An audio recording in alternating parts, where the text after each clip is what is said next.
number 145 that created the Asset Recovery Taskforce and not Asset Recovery and Property Retrieval Taskforce as deceptively, criminally, arbitrarily, and illegally being renamed by Councilor Edwin Clamanti, Chairman of the Self-Star Asset Recovery and Property Retrieval Taskforce. MDMC says the so-called indictment ranging from counts 1 through 18 are false, speculative, and misleading in light of unsubstantiated evidence gathered, which is not surprising to say the least, because the Asset Recovery Taskforce cannot and should not be in the business of undoing or revisiting what the responsible agency of government, that is the Ministry of Justice, buying to its minister, who serve as the government's principal legal advisor. Notwithstanding, for the Asset Recovery Taskforce to have ventured into matters that the Republic of Liberia,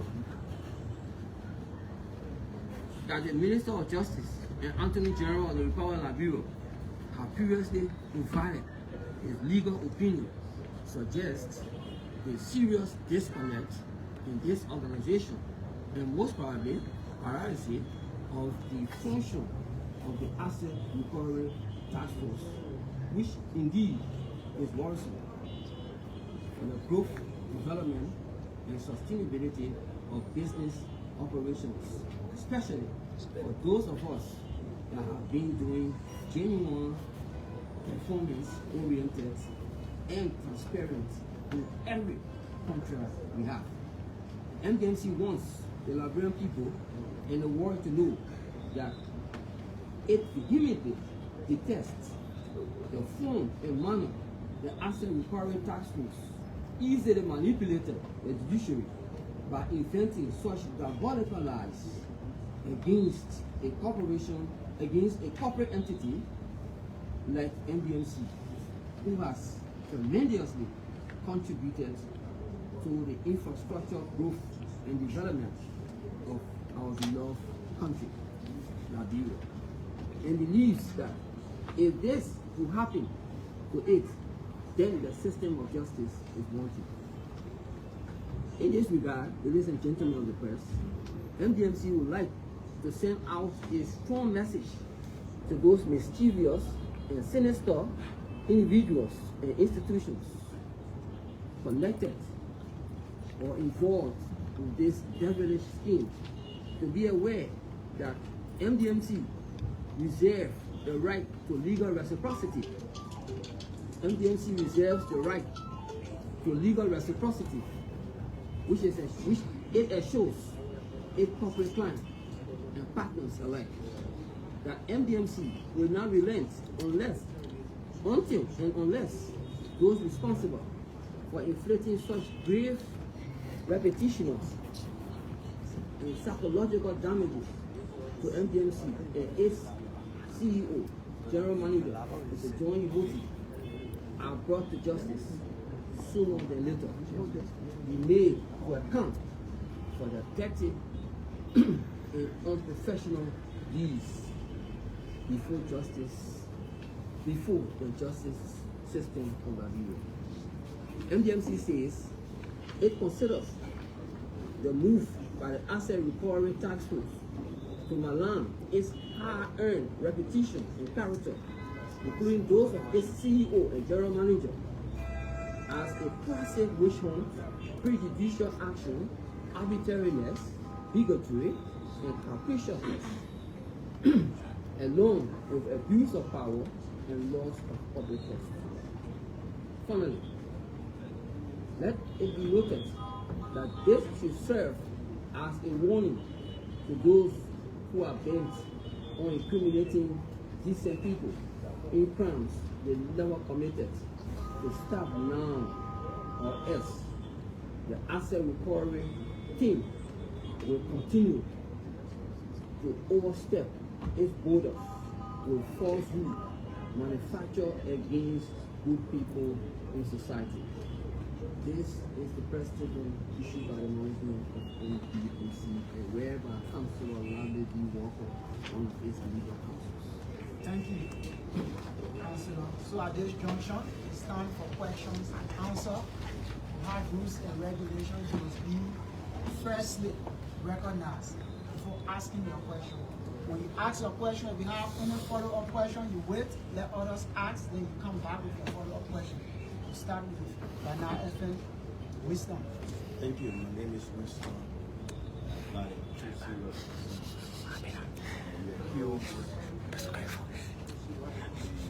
Foreign Affairs Ministry of, according to your work, infiltrating the institution, giving attack, and the rest of clout.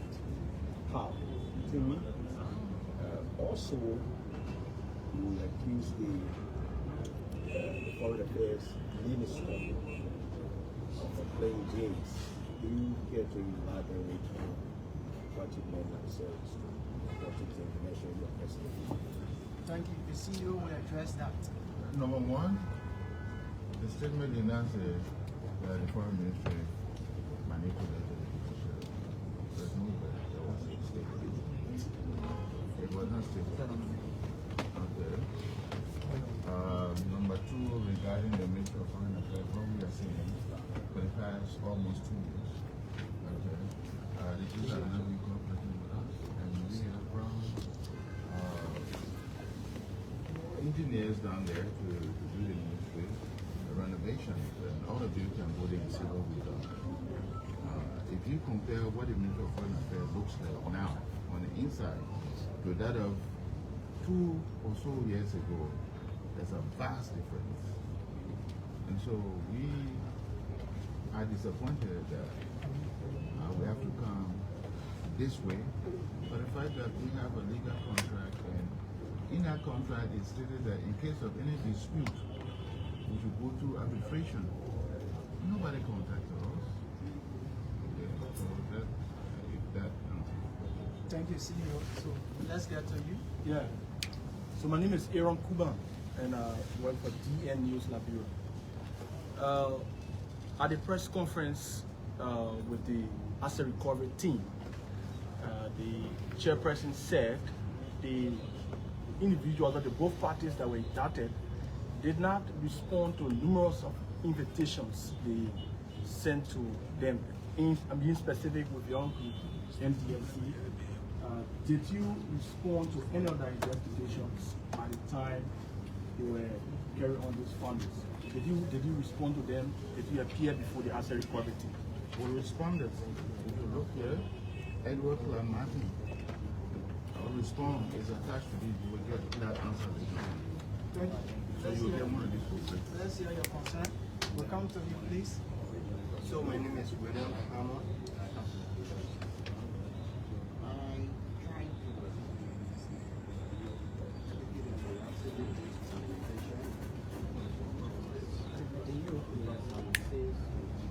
Something I say conflict to clarity around. This communication was given on October 4th, 2024. And then I see it being signed there by the January 13th, 2025. And then something that appears to be get a receipt. It seems to be December 27th.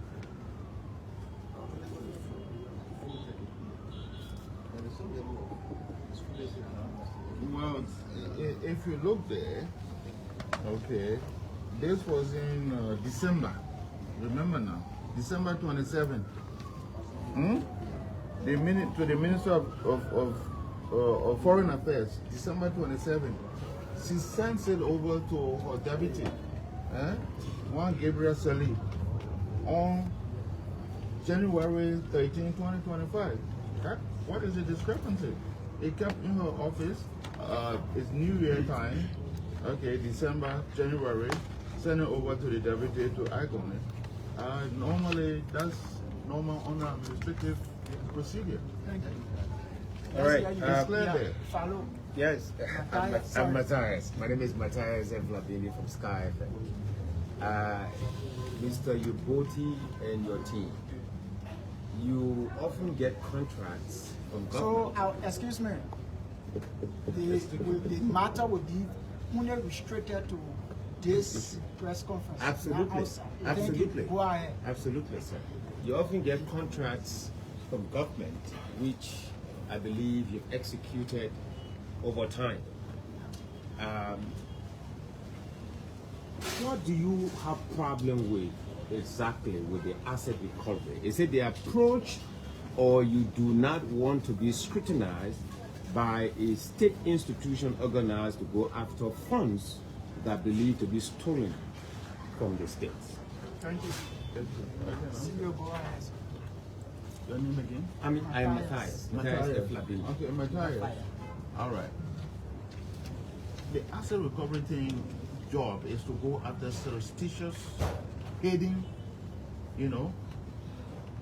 wealth, stolen money by government officials or even if the private institution. No contract, no documentation, no trace of anything. We have a genuine contract that is state active. Okay? And a call for arbitration in case of any misunderstanding. That rule was not followed. And the Minister of Foreign Affairs wrote the Minister of Justice. You will see it here, that's what the gentleman wrote the Minister of Justice saying she had just taken over. She wanted to know what is the way forward. The Minister of Justice, after its investigation, came out with this answer. Look, from our investigation, a job was done, there's a contract, go ahead and pay MDMC. Fortunately for us, they pay us. The Minister of Foreign Affairs pay us the last money from the Saudi's fund. Now the issue was the extra work done, the addendum, we call it change order in construction, which total into $528,000. Okay, that one, for whatever reason, they don't want to listen to us. Okay, and all we saw now was the asset recovery thing. And I will speak, we still making certain things at the Ministry of Foreign Affairs.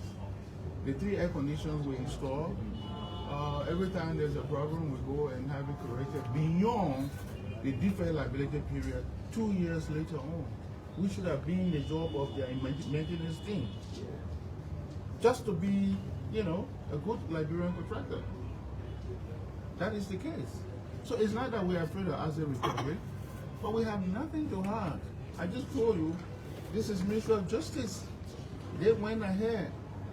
The Ministry of Justice recommended that a team from the Ministry of Public Works, from GSA, from MDMC, from the Ministry of Foreign Affairs, we get together to verify the extra job that was done.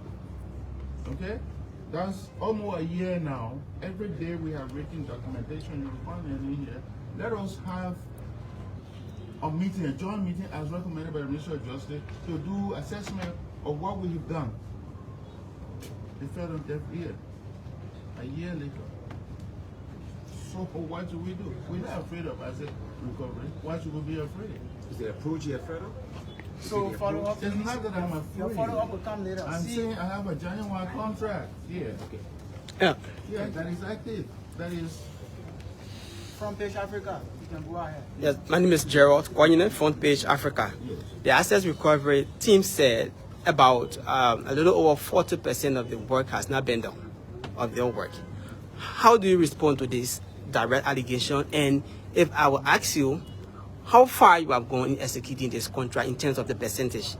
Then secondly, you said the ministry is quite different as compared to the past, the year before. What do you mean when you say there is a big difference now? What difference are you talking about? in terms of renovation that is done.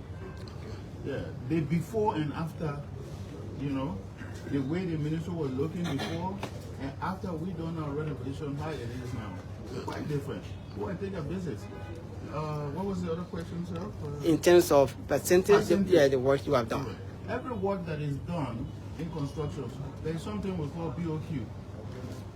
Yeah? That is the bill of quantity. Okay?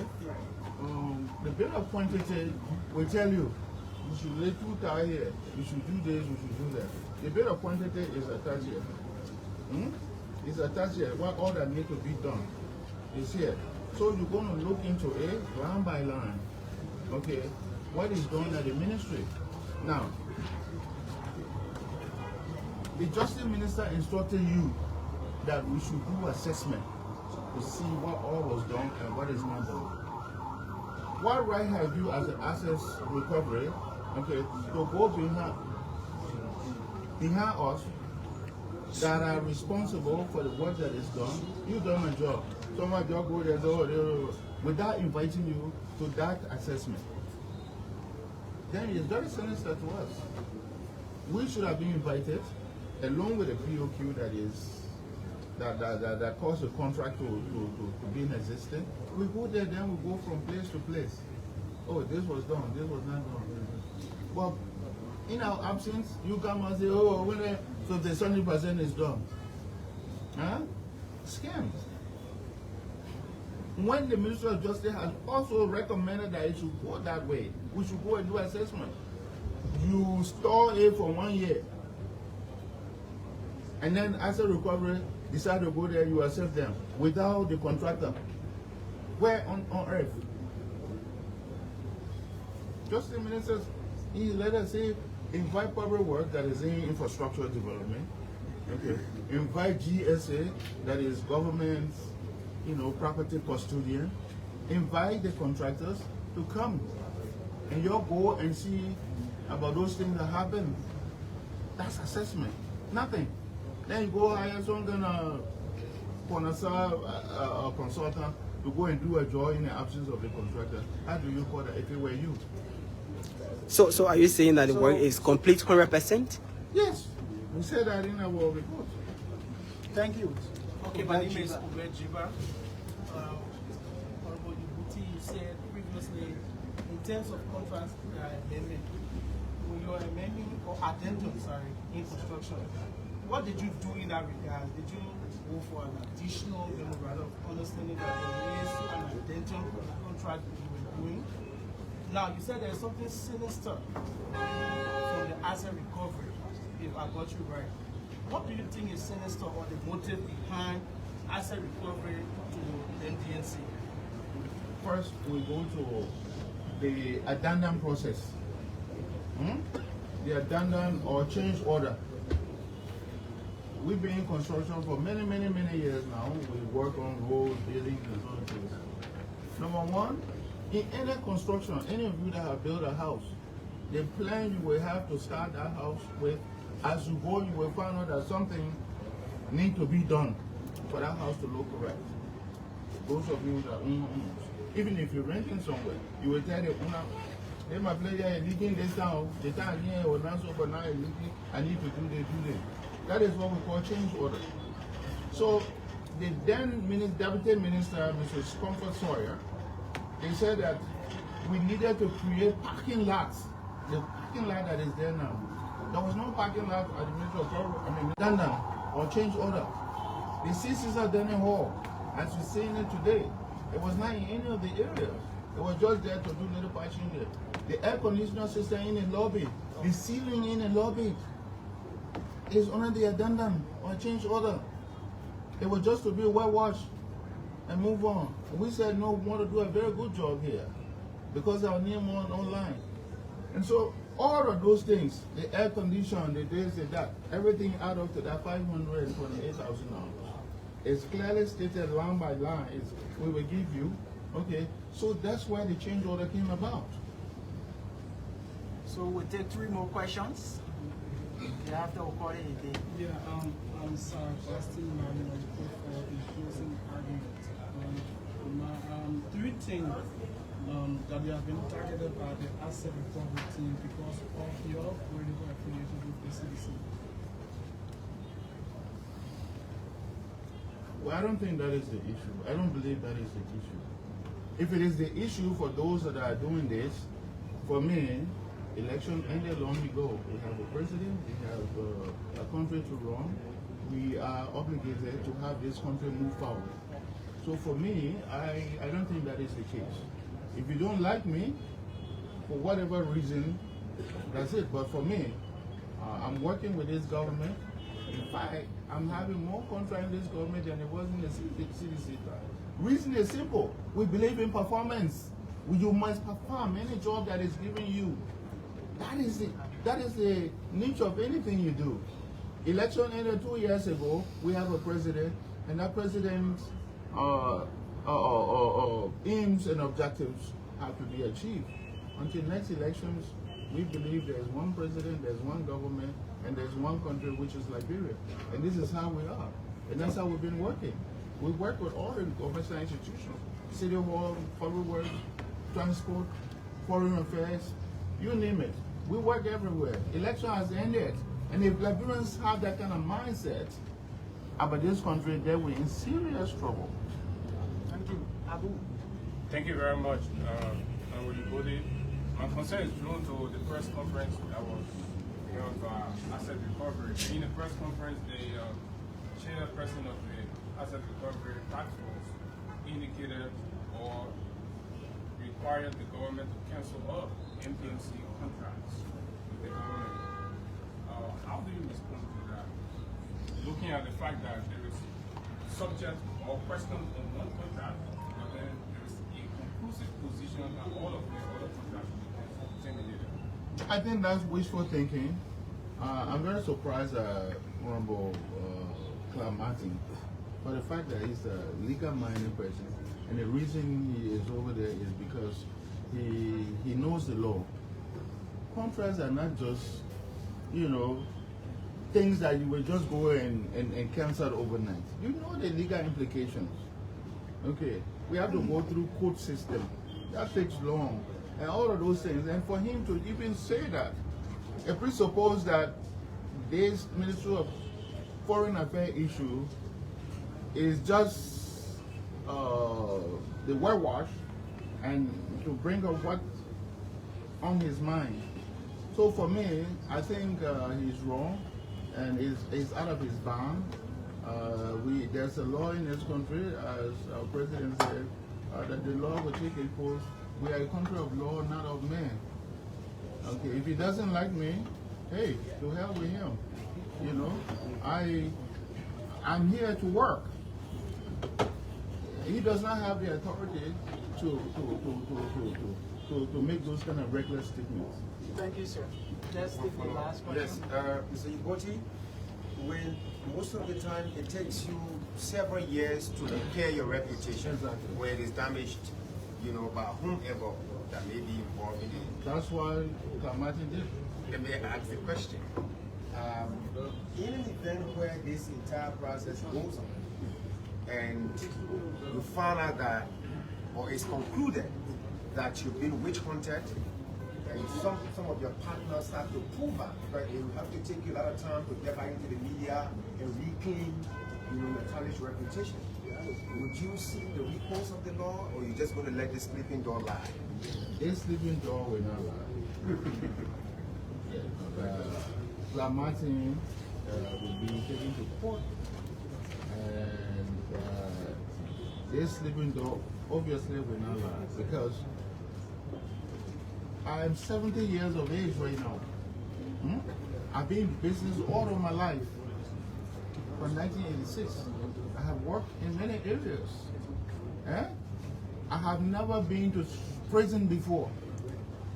And for me to be sent to prison for something that I did not do, for something that is so simple to resolve. My contract called for arbitration. If the foreign ministry is not satisfied with something, set a thing together, call us, we go through arbitration. Oh, this one here, we don't like it. This one we like. This one is. That is resolved. But to send me to someone who, whatever reason, he doesn't like me, and just grab me from my house, 4 o'clock in the morning, my house was surrounded by armed officers. Okay, we thought it was the drug agency, LDEA. Okay, so when I found out that it is Taskforce, I'm not in government. All that I've earned in my life, I work for it very well. This is the very first time, under dubious circumstances, with no reason whatsoever, we remedy to the situations under a contract that is active. And I think I've been treated very badly by the asset recovery people, and we're not going to leave it. We will go to court on this. You've been to jail for the first time. After 70 years. After 70 years. Are you willing to sit back on a round table and see whether you can go back to do the right things, those things that were not done properly, that has brought your institution to public ridicule? For us, we stay at the Ministry of Foreign Affairs. We stay managing the elevators there. And in the process, if something is happening, even if it is not in the BOQ, we always see after it for them. So, for us not to be invited, like the contract says, arbitration, anything you're not satisfied with, it's in a contract, call all, we sit down and talk about it. But not to talk to all at all. Just first wrote the Minister of Justice. They respond, they got from the Minister of Justice. That's not what they expected. Now they have some organizations, the asset management, that they can just go and lie there, and they too will not investigate anything, and then just act. And that's what happened. Bunch of lies. The document will tell you, we put a dossier together. All communications from the beginning of this contract 2 years ago. No, more than 2 years, almost 3 years ago, because the contract started May 2023 under the Moroccan government. And then the Saudi government. Now the Liberian government portion, which is the change order, $528,000, they don't want to pay. So they carry me through all sort of things. So that's where we are. Thank you, CEO Adesh Johnson. Say, distinguished ladies and gentlemen of the press, we appreciate you for coming. You know, in the Taskforce news gallery, element matters. The element of news matters. So we MDMC and his lawyer reacting to the indictment by the Access Recovery Taskforce, Front Page Africa.